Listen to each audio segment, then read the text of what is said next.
Communication. Ito ang isa sa pinakamahalagang kasangkapan sa larangan ng pagpapatupad ng batas. Hindi lamang ito tungkol sa pagsasalita o pagsusulat. Saklaw din nito ang pakikinig, kilos ng katawan or body language, at ang kakayahang maiparating ang mensahe ng malinaw at epektibo. Para sa mga pulis at iba pang professional sa law enforcement, ang communication ay mahalaga upang mapanatili ang kaligtasan ng publiko, makabuo ng tiwala, at maisakatuparan ang kanilang tungkulin ng may integridad at kahusayan. Magandang araw po mga ma'am at sir. Welcome back to my channel. Our topic for today is about the importance of communication in law enforcement. Anyways, we have 7 things to understand how communication is important in law enforcement. At bago natin ituloy ang usapang ito, mag-intro muna tayo. Hello ma'am and sir, welcome to RCJ4 TV. Dito sa channel na may pinasimpleng paliwanag pagdating sa mga bagay ng kriminalidad, teorya, batas at iba pa. Kaya kung ganito ang hanap mo, ay mag-subscribe ka na para palagi kang updated sa tuwing may bago akong uploads, so di na natin ito patatagalin pa at umpisahan na natin. Okay, let's start! Magandang araw po ulit mga ma'am at sir. Dito nga po sa episode na ito ay pag-uusapan natin ang ilang mga importanteng bagay pagdating sa communication at law enforcement. Number 1, enhances officer and public safety. Ang malinaw na communication sa panahon ng emergency, pag-aresto, o pagpapatrolya ay nakakaiwas sa mga hindi pagkakaintindihan na maaaring humantong sa karahasan o panganib. Ang pulis na mahusay makipag-usap ay kayang pababain ang tensyon ng hindi gumagamit ng puwersa. Halimbawa, kapag may away sa kalsada, imbes na agad gumamit ng dahas, ay pinakikinggan muna ng pulis ang magkabilang panig at ginagamit niya ang kalmadong pananalita para ayusin ang sitwasyon. Sa senaryo na ating binasa, ay malinaw na ipinakita na ang kalmadong komunikasyon ay isang mabisang sandata para sa kaligtasan at kaayusan ng lahat. Gaya din naman ng sinasabi sa banal na kasulatan, ganito po ang nakasulat. Ang malubay na sagot ay nakapapawi ng puot, ngunit ang mabigat na salita ay humihila ng galit. In fact, katulad nga ng ating halimbawa, kung mabait ka, mababa ang loob mo para mapagayos mo, o mapagbati ang dalawang tao na nag-aaway, masasabi nating lumilinya ito sa diwa na gaya ng nasa Biblia. Next is number 2. Builds trust with the community. Dito sinasabi na ang communication ay dapat laging open at magalang sa pakikipag-usap at nagpapakita ng respeto at integridad, na isa sa mga dahilan para magtiwala ang mga tao sa pulisya. Halimbawa, may isang mamamayan ang pumunta sa estasyon ng pulis para magreklamo kahit galit na galit ang complainant. Dapat ang pulis ay manatiling kalmado lang makipag-usap sa complainant habang sinusubukang resolbahin ang problema. Anyways, ang tiwala ay hindi basta binibigay.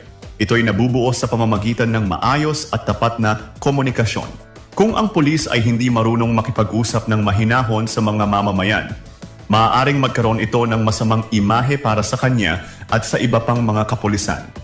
Next, number 3. Ensures effective coordination. Ang pulisya ay hindi lang nagtatrabaho mag-isa.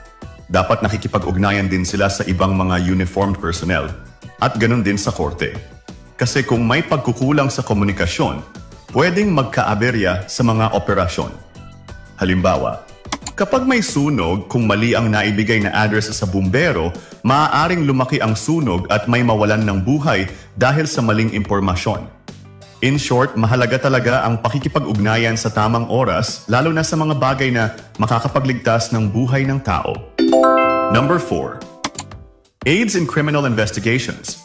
Mahalaga ang malinaw na pagkuha ng salaysay mula sa saksi, ang pagtatanong sa suspect, at pagsulat ng report para sa isang mahusay at accurate na investigasyon.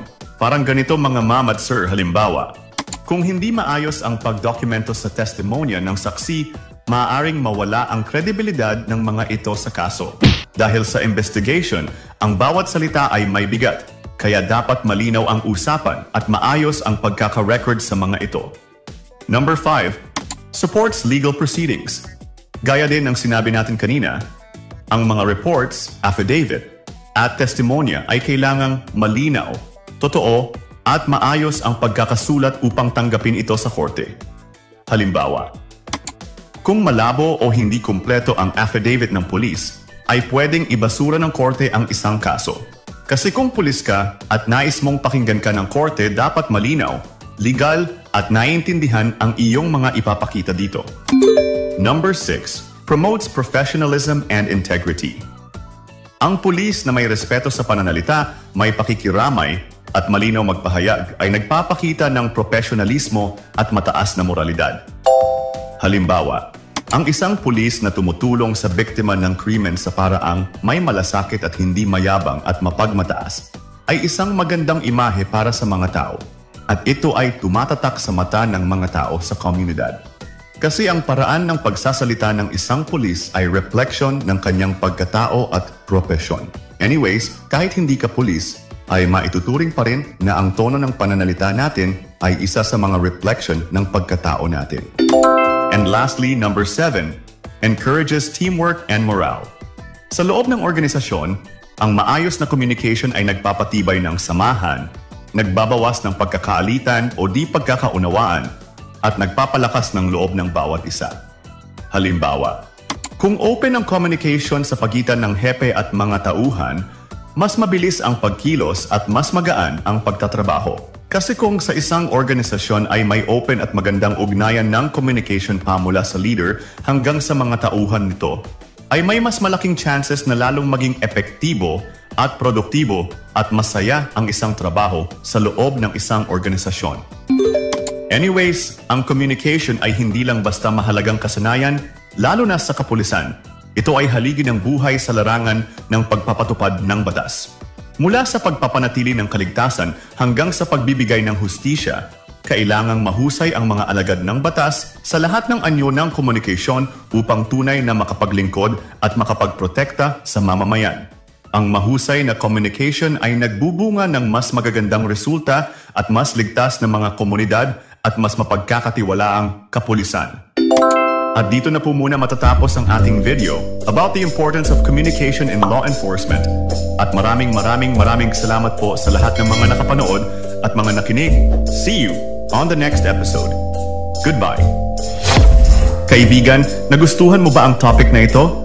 Kung oo, ay maraming salamat sa iyo.